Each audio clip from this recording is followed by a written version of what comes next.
नमस्कार। आप सबों को महाअष्टमी की बहुत बहुत शुभकामनाएं, बहुत बहुत बधाई। माँ दुर्गा आप सबों की झोली खुशियों से भर दे, सबके घर में सुख समृद्धि शांति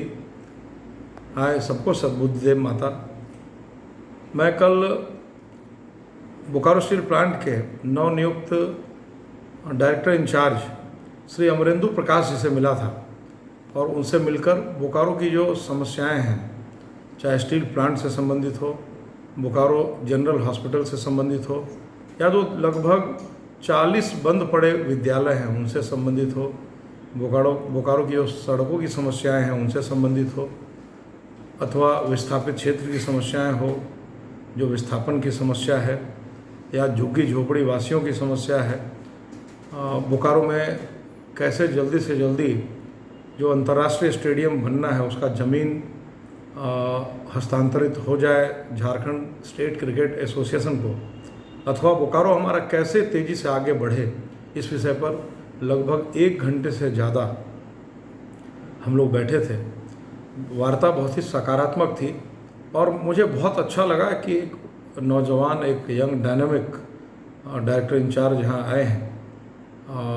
ये और भी अच्छा है कि उन्हें 5 साल रहना है और 5 साल में मुझे ऐसा लगता है कि उनके मन में जो विचार थे, जो हमारी उनसे बातचीत हुई, वो बहुत ही ऊर्जा देने वाली है, विशेष करके जो बोकारो के हमारे भाई हैं। मैंने उनसे आग्रह किया कि बोकारो स्टील प्लांट को 10 मिलियन टन का बनाया जाए। उन्होंने कहा, विधायक जी 10 मिलियन टन नहीं, मैं तो चाहता हूँ कि Bokaro steel plant 15 million ton का बने, और 15 मिलियन टन बनाने में 22,000 करोड़ रुपए की राशि खर्च आएगी। मुझे आपका सहयोग चाहिए, मुझे बोकारो वासियों का सहयोग चाहिए। मैंने उनका ध्यान आकृष्ट कराया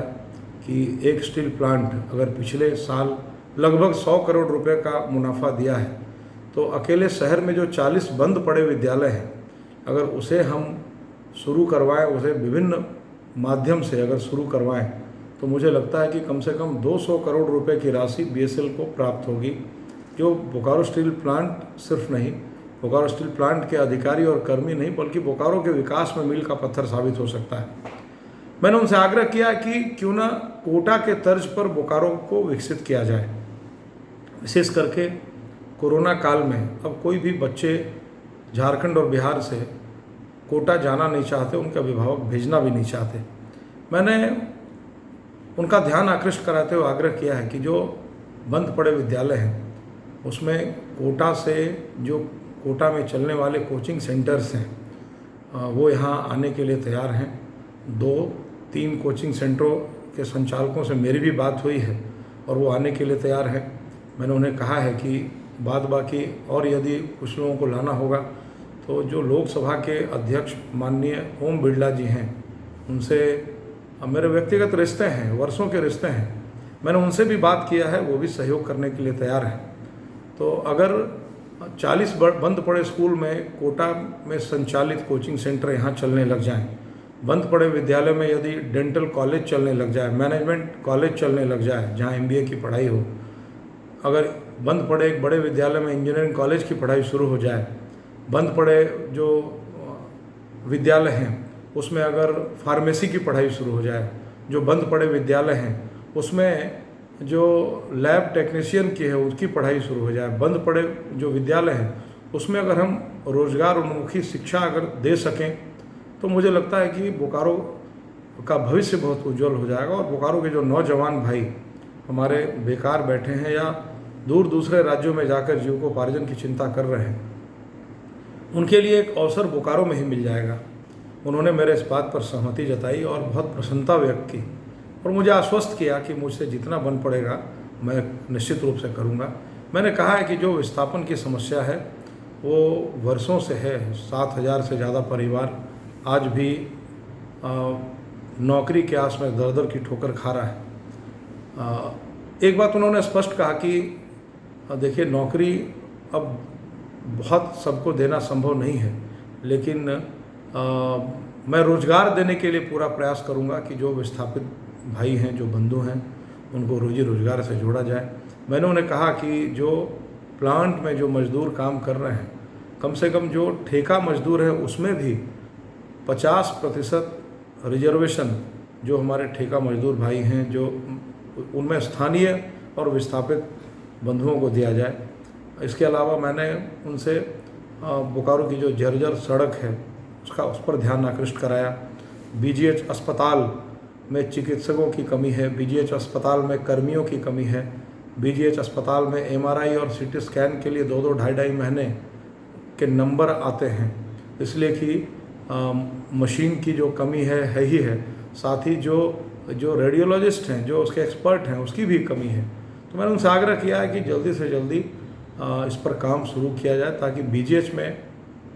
जो बीजीएच एकमात्र आशा का केंद्र बिंदु है यहाँ के बोकारो वासियों का, न सिर्फ बोकारो वासियों का बल्कि आसपास के ज़िले और संथाल परगना के लोगों का भी एकमात्र आशा का केंद्र बिंदु है, उसे भी ठीक करने की आवश्यकता है। अब मैंने जो फुटपाथ दुकानदार भाई हैं उनके लिए आग्रह किया है कि आज उनके अंदर भय का वातावरण व्याप्त रहता है और जो बीएसएल का उजाड़ दस्ता है उनके ऊपर डंडे चलाता है, उनके साथ अभद्र व्यवहार करता है, तो क्यों ना उन्हें लाइसेंस दे दिया जाए और जिससे लाइसेंस देने से वो भी सुरक्षित रहेंगे। लाइसेंस देने के बाद वो भी बीएसएल को एक राशि पर माह के हिसाब से देने का काम करेंगे, वो बिजली का बिल चुकाएंगे, वो पानी का पैसा देंगे। तो मुझे लगता है कि बीएसएल को भी इससे आय होगा और जो लोग यहाँ वर्षों से रह रहे हैं, 30 साल 40 साल से दुकानदारी कर रहे हैं, 50 साल से दुकानदारी कर रहे हैं, तो अगर उनको वहाँ से भगा भी देते हैं तो भी हमारा काम चलने वाला नहीं है, क्योंकि इस शहर को दूध भी चाहिए, इस शहर को दर्जी भी चाहिए कपड़ा रिपेयर करने के लिए। जो छोटे छोटे काम हैं वो भी इस शहर को चाहिए। अगर सबको हम भगा ही देंगे, यहाँ से बाहर ही कर देंगे, तो आम जनता की जो छोटी छोटी ज़रूरतें हैं वो कैसे पूरी होंगी। और मेरे बात को उन्होंने बहुत ही गंभीरतापूर्वक लिया है और उन्होंने मुझे कहा है कि मैं निश्चित रूप से प्रयास करूँगा। जहाँ तक खेल प्रेमियों और क्रिकेट प्रेमियों का सवाल है, उन्होंने स्पष्ट कहा है कि इसमें कहीं कोई बाधा विघ्न नहीं है और हम लोग जल्दी ही 15-20 दिन के अंदर जेएससीए से एक उच्च स्तरीय प्रतिनिधिमंडल आएगा यहाँ और वो आकर बीएसएल प्रबंधन से मिलेगा और जो थोड़ी बहुत जो बातचीत है, कागजी कार्रवाई है, वो पूरी करने के बाद वो ज़मीन हस्तगत हो जाएगी। उसमें कोई कठिनाई परेशानी नहीं है। मुझे लगता है कि वार्ता बहुत ही अच्छी हुई और एक चीज़ जो मुझे लगा कि उन्होंने कहा कि मेरा जन्म इसी बोकारो की धरती पर हुआ है, मैं पहली नौकरी यहीं बोकारो में किया हूँ और बोकारो की हर समस्याओं को मैं भली भांति जानता हूँ। मैंने भी उनको कहा है कि आपके मन में यदि बोकारो के लिए करने की इच्छा है तो मेरे मन में भी बोकारो के लिए करने की उत्कट इच्छा है और हम दोनों मिलकर बोकारो को आगे बढ़ा सकते हैं। बोकारो जो डाइंग सिटी में कन्वर्ट हो गया है उसको हम लोग लाइव सिटी बना सकते हैं। बोकारो जो बुजुर्गों का शहर होकर मात्र रह गया है उसको हम लोग नौजवानों का और ऊर्जावान शहर के रूप में तब्दील कर सकते हैं। मैं एक बार फिर से बोकारो स्टील प्लांट के नए डायरेक्टर इंचार्ज श्री अमरेंदु प्रकाश जी को बहुत धन्यवाद देता हूँ और माँ दुर्गा से, माँ भगवती से प्रार्थना करता हूँ कि हे माँ उन्हें इतनी शक्ति दे ताकि बोकारो को आगे बढ़ाने का जो उन्होंने सपना देखा है वो निश्चित रूप से पूरा हो। माता से प्रार्थना करता हूँ, हे माँ मुझे भी इतनी शक्ति दे कि मैं भी बोकारो की जनता ने जो मुझे आशीर्वाद दिया है दोबारा उसे उनकी आकांक्षाओं को, जनता की आकांक्षाओं को पूरा करने में कोई कोर कसर न छोड़ूं, कोई कोर कसर बाकी न रखूं। आप बोकारो वासियों को फिर से दुर्गा पूजा की, अष्टमी की, नवमी की, विजयादशमी की बहुत बहुत शुभकामनाएं, बहुत बहुत बधाई। नमस्कार।